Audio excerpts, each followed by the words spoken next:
জাতীয় মসজিদে জাতীয় কোনো ইস্যু নিয়ে কেউ আসে না। জাতীয় মসজিদ, কিন্তু জাতীয় কোনো ইস্যু নিয়ে এখানে কোরআন সুন্নাহর আলোকে, শরীয়তের আলোকে এই বিষয়ে আমাদেরকে গাইড দেন, এই কথা বলার জন্য এখানে কেউ আসে না। আসে শুধু পানি পড়ার জন্য, আসে হুজুর দোয়া রাখেন, দোয়া করেন, এই কথার জন্য। এই কথার জন্য আসে না যে জাতিসংঘের দপ্তর ঢাকাতে তাদের অফিস করার জন্য, দপ্তর করার জন্য কথা উঠছে, এটা কি আমাদের জন্য ঠিক হবে? হুজুর কোরআন সুন্নাহর আলোকে একটু বলেন। এটা লালবাগ শাহী মসজিদের খতিবের কাছেও যায় নাই, চকবাজার শাহী মসজিদের খতিবের কাছেও যায় নাই, আন্দর কিল্লার খতিবের কাছেও যায় নাই, বয়তুল মোকাররম জাতীয় মসজিদের খতিবের কাছেও আসে নাই। কেন?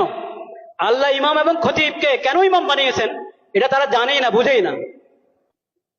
একটা ধর্ম মন্ত্রণালয় আছে, ধর্ম মন্ত্রণালয়ের মধ্যে একজন আলেমকে বসানো হয়েছে, মাশাআল্লাহ, খুশির বিষয়, বিজ্ঞ আলেম, কোরআন সুন্নাহর আলেম। তো যে কোনো বিষয় দেশের প্রথমত ধর্ম মন্ত্রণালয় থেকে অনুমোদন নিতে হবে, ধর্মীয় দিক থেকে এখানে আপত্তি আছে কিনা, এই বিষয়ে ধর্মের নির্দেশনা কি, ওখান থেকে প্রথম অনুমোদন নাও, তারপরে অন্য ফয়সালা, অন্য মুশওয়ারা।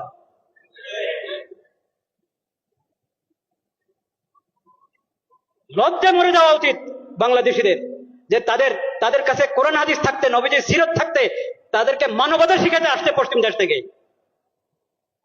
লজ্জা মরে যাওয়া উচিত।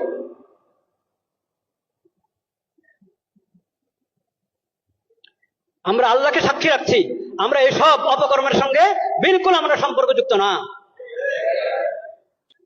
আল্লাহ সাক্ষী, আমরা এই ধরনের সমস্ত কর্মকাণ্ড থেকে সম্পর্কহীন। কাকে এখানে পাঠাবে জাতিসংঘের পক্ষ থেকে? আবাসিক সমন্বয়কারী। ওই আবাসিক সমন্বয়কারী কি জানেন? সমকামী। বলেন নাউজুবিল্লাহ। এখন ওখান থেকে প্রস্তাব পাঠানো হয়েছে, এখান থেকে হ্যাঁ বলতে আর কতক্ষণ লাগবে আল্লাহ জানেন।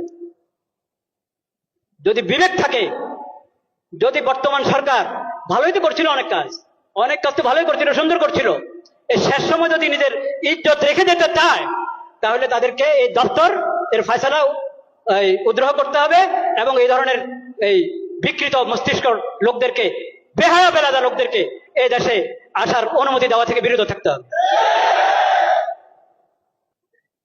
শেষ সময় নির্বাচনের ঘোষণা করে এখন নিজের ইজ্জত নষ্ট করবেন আপনারা? এইসব হারাম কাজ অন্তর্বর্তীকালীন সরকার করক তাও হারাম, নির্বাচিত সরকার করক তাও হারাম, যে করক এসব কাজ হারাম। ঈমান রক্ষা করো,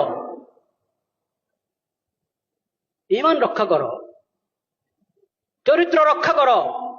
ঈমান বিনষ্টকারী, চরিত্র বিনষ্টকারী, আখলাক বিনষ্টকারী কোনো কিছুর অনুমোদন এই দেশে চলতে পারে না। এটা তাওহীদের জমিন। আল্লাহ তাআলা হেফাজত করেন।